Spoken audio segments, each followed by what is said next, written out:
Hi, it's Peggy Clary again from Clary Law Offices, one of our estate planning attorneys.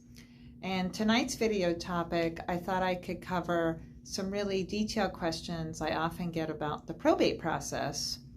And it can seem at times daunting. In fact, there's a lot of media that says, oh, avoid probate.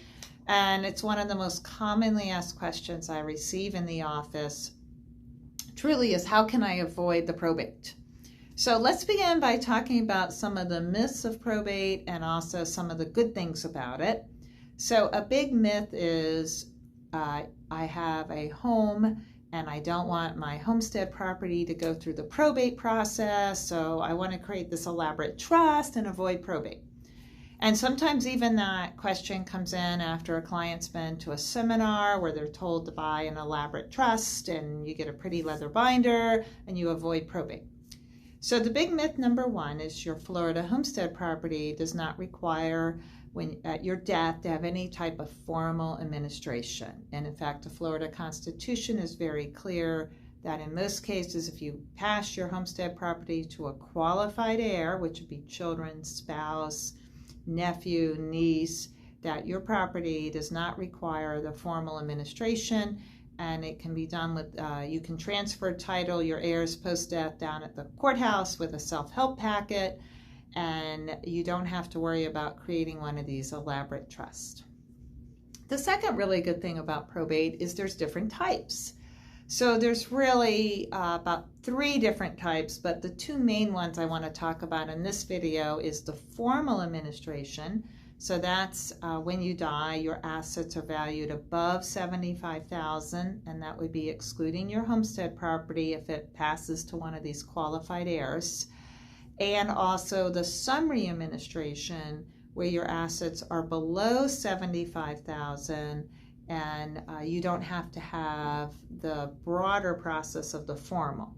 The formal probate administration has many steps. It's much like going to a formal wedding. Think like the royal wedding. There's invitations and there's things you do and there's proper dress code. And our formal administration process under Florida law has many of steps and requirements. They're not cumbersome, but it's a formalized process to make sure title passes from the decedent's name to the heirs, either under a will or under an intestacy statute. And there is a statutory fee that goes under our statute for the regulation of the probate process, the expense of it.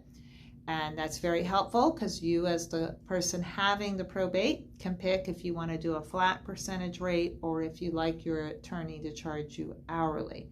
And it's your choice, so you can talk with your attorney about a reasonable fee that's already approved by statute, so that takes away some of the fear of having a probate process.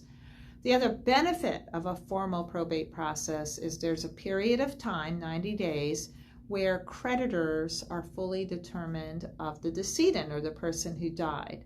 And after that 90 days, in most cases, the creditor cannot come back and say, oh, I forgot to tell you you owed me money. So the probate process allows you as a family, as beneficiaries, to know all those creditors were noticed, and then you can determine through the court process which of those claims are valid and which are really maybe something you want to object to.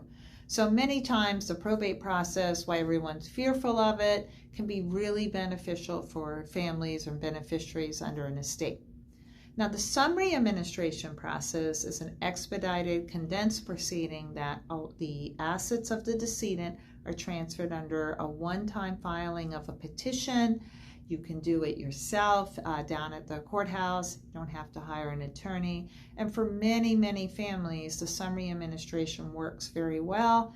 And also, if that same decedent or a family member who died used beneficiary planning, meaning leaving your assets payable on death or stock transfer on death, you may not even require any type of the summary or the formal administration. So I hope this quick primer was helpful to you. You may notice on the video that I'm wearing like beaded necklace and a ruffly outfit. As many of my clients know, I ballroom dance, and I'm making the video coming right from practice But I want you to know that the probate process oftentimes can seem daunting, like learning something new, like learning how to dance. But it's really not such a daunting process. If you have to have a probate, there's different types.